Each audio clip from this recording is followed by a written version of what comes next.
Hello and welcome to What the Fact. I'm Katie and this is Aaron and we are editors with PolitiFact. Yeah, every week we sort out fact from fiction on the campaign trail and in the White House, and now we have this impeachment inquiry we're kind of keeping our heads around.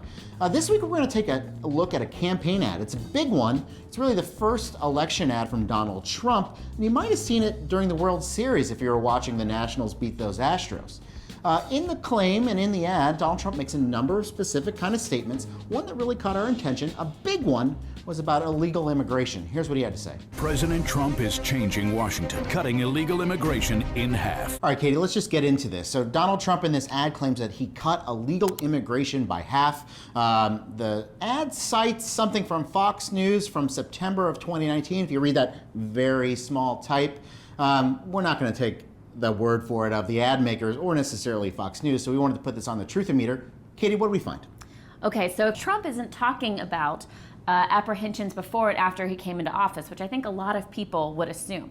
No, he's referring to a 3-month period over the summer, actually, where apprehensions, which is a common way to measure illegal immigration, dropped by about 60%. Yeah, I think it was 62%. So basically what happens is the government is counting people that are trying to cross a border illegally and that they apprehend and either send back or potentially arrest.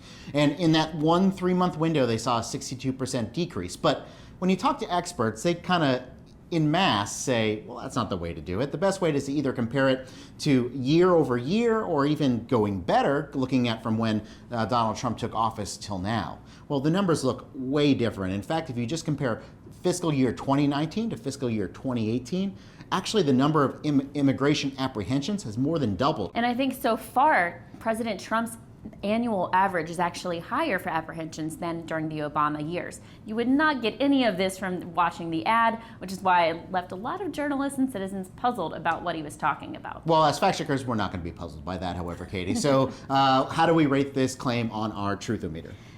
It's pretty clear. This is a false claim. So it gets our false rating, which means it's inaccurate. Experts said it was a silly comparison to compare Trump to Trump, especially for such a short period of time. You can't get a trend out of that amount of data. Yeah, so that's one claim in a long series of ads that we're going to see between now and November. Immigration is going to clearly be a focus of this race for the next year. And one of the things that we're going to be wondering about is just what is the situation on the border? Where are illegal border crossings taking place? What is the government trying to do to stop them? And what do those numbers look like? Newsy's going to walk us through that.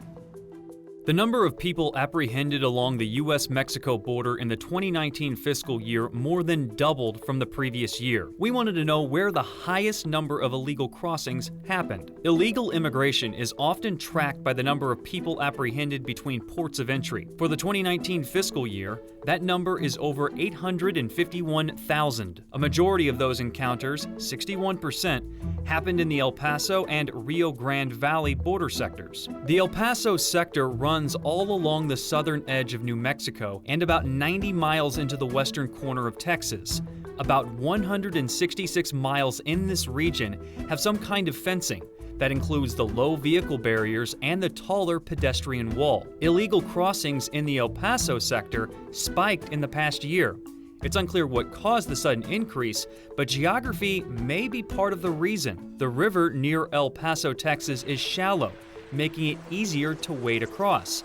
And Juarez, one of the biggest cities in Mexico, sits just on the other side of the international border. The Rio Grande Valley sector in southern Texas runs along the river, stretching 273 miles inland from the Gulf of Mexico. 55 miles of primary fencing already exist there, and this region has been a key focus for the Trump administration's border building efforts. Customs and Border Protection recently awarded contracts to build 65 miles of new border wall system in South Texas. That system includes new lighting and security cameras, so the projects won't necessarily add 65 miles of new border wall. For years, the Rio Grande Valley has consistently accounted for a high percentage of illegal crossings. The southern tip of Texas is about 1,100 miles from the Mexico-Guatemala border, making it one of the shortest trips for Central American migrants hoping to reach the U.S.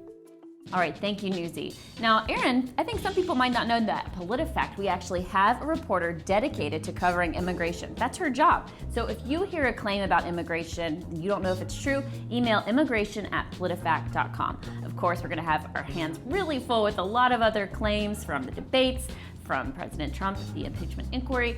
So if you want to read more of our work, go to politifact.com. Until next week, I'm Katie and this is Aaron. Bye.